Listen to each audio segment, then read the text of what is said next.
Hello everyone, good morning in the YouTube channel of Teaching Mantra CTET special class. जैसा कि previous videos में हम लोगों ने चाइल्ड डेवलपमेंट एंड पेडागोजी यानी कि बाल विकास एवं शिक्षण शास्त्र के बारे में कुछ वीडियोस देखा, जाना, समझा। हम लोग धीरे धीरे इंग्लिश पेडागोजी, हिंदी पेडागोजी और ईवीएस के सेक्शन को भी लेते हुए चलेंगे ताकि समयानुसार सभी सब्जेक्ट्स को हम कवर कर सकें। आज के इस वीडियो में हम लोग इंग्लिश पेडागोजी के बारे में स्टार्ट करेंगे। इंग्लिश पेडागोजी यानी कि अंग्रेजी का शिक्षण शास्त्र, इसमें हमारा पहला चैप्टर है लैंग्वेज स्किल्स यानी कि भाषाई कौशल। जिस तरीके से जो चीजें आपको इंग्लिश पेडागोजी में देखने को मिलेगी, सेम उसी तरीके से वही चीजें आपको हिंदी पेडागोजी में भी मिलती है। यानी कि अगर एक बार आप अगर इंग्लिश पेडागोजी को अच्छे से पढ़ लिए, समझ लिए, तो आपको हिंदी पेडागोजी को पढ़ने की जरूरत नहीं है। हिंदी पेडागोजी को अगर अच्छे से समझ लिए तो इंग्लिश पेडागोजी को समझने की जरूरत नहीं है। यानी कि हमारा कहने का मतलब यह है कि जैसे कि जो वीडियो है, जो यहाँ पे पढ़ाया जा रहा है वो बाइलिंगुअल लैंग्वेज में है, तो क्यों ना हम एक ही समय में दोनों सब्जेक्ट्स को कवर अप कर ले, है कि नहीं। तो यहां पे हम लोग उसी तरीके से पढ़ाई करेंगे, एकदम मतलब कि इस तरीके से कि मिनिमम 100+ आपको मार्क्स आएंगे ही आएंगे अगर आप मेरे वीडियोज को अच्छे से 1 by 1 देख रहे हो, टाइम टू टाइम नोट्स भी बना रहे हो खुद से, तब जाके आपकी चीजें बहुत अच्छी आएंगी। रिजल्ट आपको भी यह देखने को मिलेगा। आफ्टर रिजल्ट जब आप आएंगे तो पता लग जाएगी। आइए, हमारा पहला चैप्टर है, इसमें लैंग्वेज स्किल्स यानी कि भाषाई कौशल क्या क्या होते हैं। तो there are main 4 types of language skills. भाषा कौशल के मुख्य 4 प्रकार होते हैं। कौन कौन से? LSRW। L for listening, S for speaking, R for reading, W for writing. यानी कि LSRW शॉर्टकट है याद करने का। LSRW यह एक क्रम में होता है, सीक्वेंस में होता है। यानी कि पहले आप सुनना, फिर बोलना, फिर पढ़ना और फिर लिखना सीखते हैं। यह एक क्रम में होता है, इसका क्रम यही है LSRW। यह इंटीग्रेटेड होता है यानी कि एकीकृत होता है। यदि आपका एक भी स्किल गड़बड़ हुआ, अगर सुनने में गड़बड़ी हुई तो बोलने में भी गड़बड़ी होगा, लिखने में भी गड़बड़ी होगा, है कि नहीं। तो हमारा मेन फोकस यह है कि ये चारों क्या हैं, एक क्रम में होते हैं, LSRW के क्रम में होते हैं और यह चारों के चारों एकीकृत होते हैं, एक दूसरे से प्रभावित भी होते हैं। उसी तरीके से अगर हिंदी पेडागोजी में आप जाइएगा, हिंदी के शिक्षण शास्त्र में, तो इसको शॉर्टकट में सुबोपली के नाम से याद किया जाता है। सुबोपली यानी कि सु फॉर सुनना, बो फॉर बोलना, प फॉर पढ़ना, लि फॉर लिखना। यानी कि सुनना, बोलना, पढ़ना, लिखना, ये चारों जो है आपका एक क्रम में होता है, सिलसिलेवार तरीके से होता है और चारों एक दूसरे से अंतः संबंधित होते हैं, एकीकृत होते हैं। ठीक है, अब आइए लिसनिंग है क्या? सुनना, ठीक ना। तो जो भी हमारा semantic aspect of a language यानी कि सुनने संबंधी जो कौशल है वह हमारा क्या कहलाता है? लिसनिंग कहलाता है। सुनने संबंधी कौशल जो है वो हमारा लिसनिंग कहलाता है। फिर अगर स्पीकिंग की बात करें, phonetic aspect of a language. Phonetic मतलब क्या होता है? फोन से रिलेटेड यानी बोलने से रिलेटेड। फोन क्या है? हेलो बात करते हैं ना, तो बोलते हैं ना। तो फोनेटिक एस्पेक्ट जहां आ जाएगा वो हमारा स्पीकिंग हो गया। रीडिंग के बारे में बात करते हैं तो रीडिंग के बारे में होता है कि फोनेटिक कम ग्राफिक। अगर आप पढ़ रहे हैं तो पढ़ने में क्या है, आपको साउंड भी है और जो लिखा हुआ है उसको देखकर पढ़ भी रहे हैं, तो वो आपका फोनेटिक कम ग्राफिक एस्पेक्ट हो जाता है। उसके बाद कहता है कि राइटिंग क्या है? जो चौथा स्किल है हमारा, तो जो ग्राफिकल रिप्रेजेंटेशन होता है या ग्राफिकल एस्पेक्ट जो होता है लैंग्वेज का, वो हमारा क्या होता है? राइटिंग होता है। जहां भी आपको ग्राफिक वर्ड दिख जाए, सीधा सीधा समझिएगा उसका संबंध किससे है? लिखने से है। किससे है? लिखने से। यानी कि graphical aspect of a language writing, graphical representation of a language writing. Clear है ये सारी चीजें? आगे आइए, आगे बढ़ते हैं।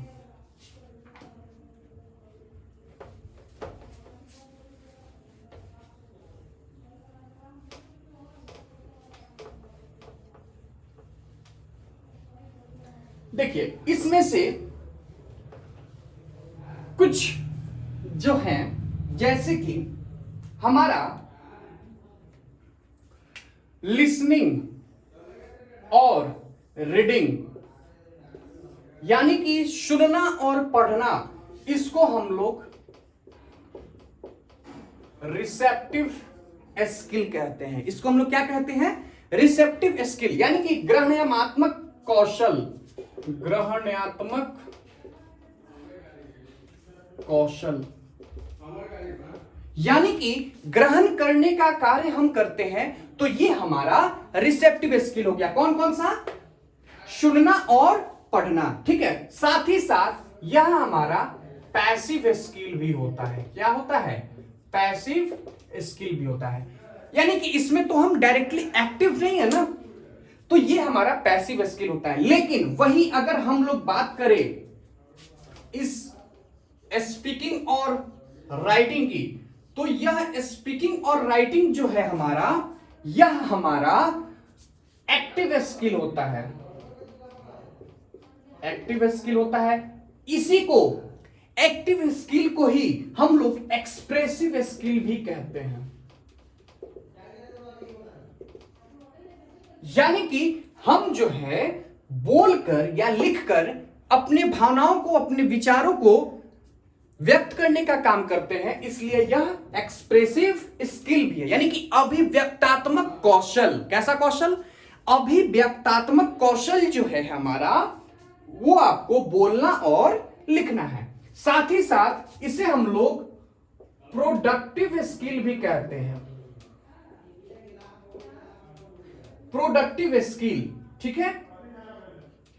यानी कि यह जो हमारा स्पीकिंग है और राइटिंग है, यह जो है हमारा एक्टिव स्किल भी है, एक्सप्रेसिव स्किल भी है और प्रोडक्टिव स्किल भी यही है। देखिए, यानी कि देखिए इसका मतलब क्या हुआ? इसका मतलब हुआ अभिव्यक्तात्मक कौशल,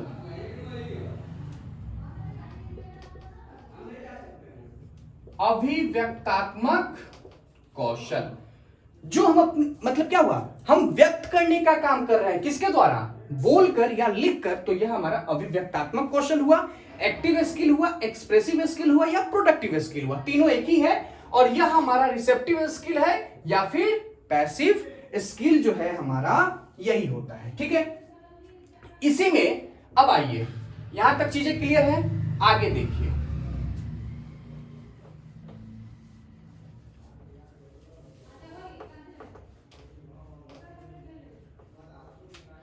लिसनिंग और स्पीकिंग, लिसनिंग और स्पीकिंग जो है हमारा, यह जो है लिसनिंग और स्पीकिंग जो है, यह हमारा प्राइमरी स्किल होता है, प्राइमरी स्किल होता है। वही आपका speaking and writing, speaking and writing, यह जो है हमारा रेनफोर्समेंट स्किल भी होता है।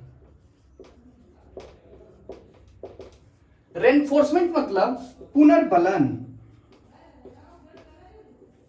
कौशल, ठीक है। तो जो हमारा राइटिंग है और स्पीकिंग है, यह रेनफोर्समेंट स्किल भी कहलाता है, ठीक है। क्लियर है यहां तक? कोई दिक्कत? आगे बढ़े, चलिए।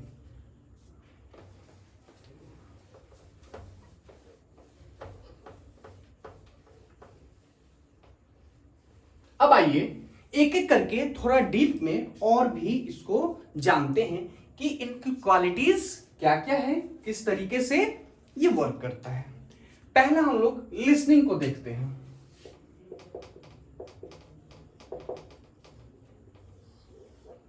लिसनिंग के बारे में समझते हैं। लिसनिंग के बारे में एक जाना हम लोगों ने कि यह क्या है? सिमेंटिक एस्पेक्ट है, ठीक है। उसके बाद सिमेंटिक एस्पेक्ट है। दूसरा जाना कि यह क्या है? रिसेप्टिव स्किल है। तीसरा क्या जाना, यह हमारा active skill, sorry passive skill है।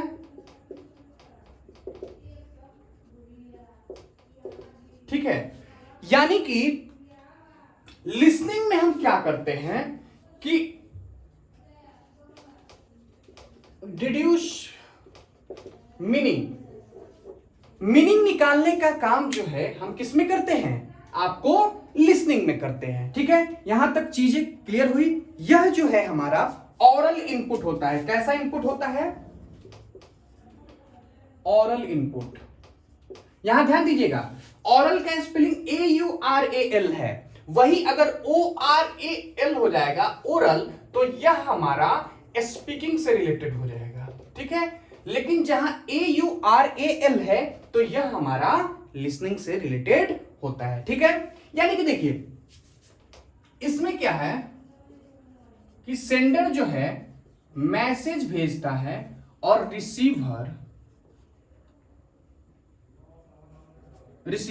देखिए, यानी कि सेंडर मैसेज भेजा जो आपको इनकोडेड रहता है। ठीक है, और यह जो रिसीवर है इस मैसेज को डिकोड करने का काम करता है। क्या करता है, डिकोड करने का काम करता है, उसको तोड़ने का काम करता है, और फिर उसके अर्थ को समझने का प्रयास कौन करता है, हमारा रिसीवर करता है। यानी कि जो भी हमारा स्पीच हो गया, राइम हो गया, ठीक है, प्रोनाउंसिएशन हो गया, तो प्रोनाउंसिएशन वगैरह ये सारी चीजें जो है हमारी कौन से स्किल के अंतर्गत आएगी, लिसनिंग स्किल के अंतर्गत आएगी। ठीक है, क्लियर हुआ, आगे आइए।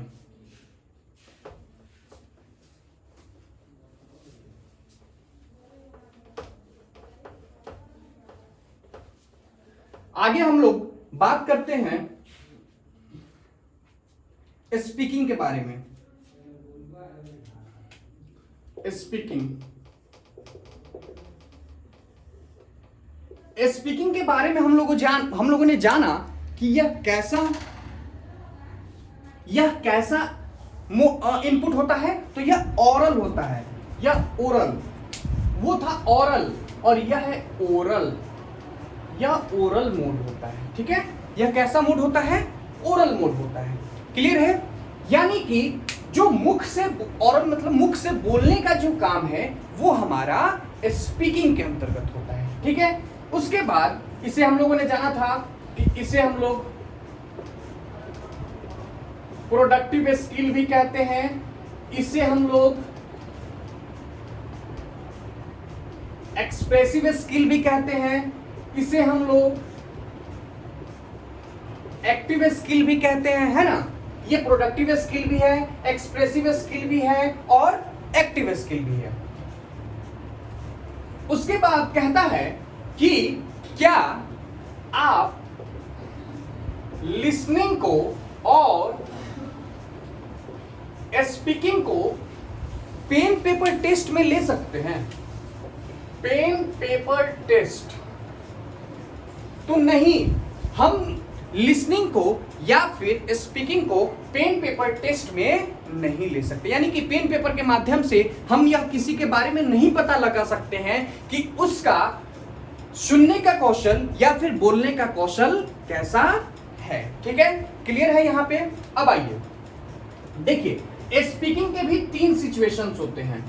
स्पीकिंग के भी 3 सिचुएशंस होते हैं। कौन कौन से, आइए देखते हैं। एक होता है, एक हमारा इंटरैक्टिव, ठीक है, दूसरा होता है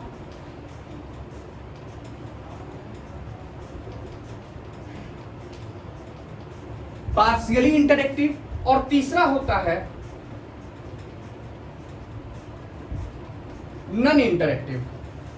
इंटरैक्टिव, पार्शियली इंटरैक्टिव और नॉन इंटरैक्टिव मतलब क्या हुआ, देखिए सबसे पहला चीज जो है इंटरैक्टिव। इंटरैक्टिव में क्या होता है कि जब बातचीत जो है दो लोगों के बीच में हो रही है और उस कन्वर्सेशन में दोनों कोई सवाल जवाब कर रहे हैं, डिस्कशन कर रहे हैं, बातचीत कर रहे हैं, तो वो हमारा इंटरैक्टिव हो गया। अब मान लीजिए क्लासरूम में टीचर पढ़ा रहे हैं और उस टाइम में आप बहुत कम बोलते हैं, तो वो आपका पार्शियली इंटरैक्टिव हो गया।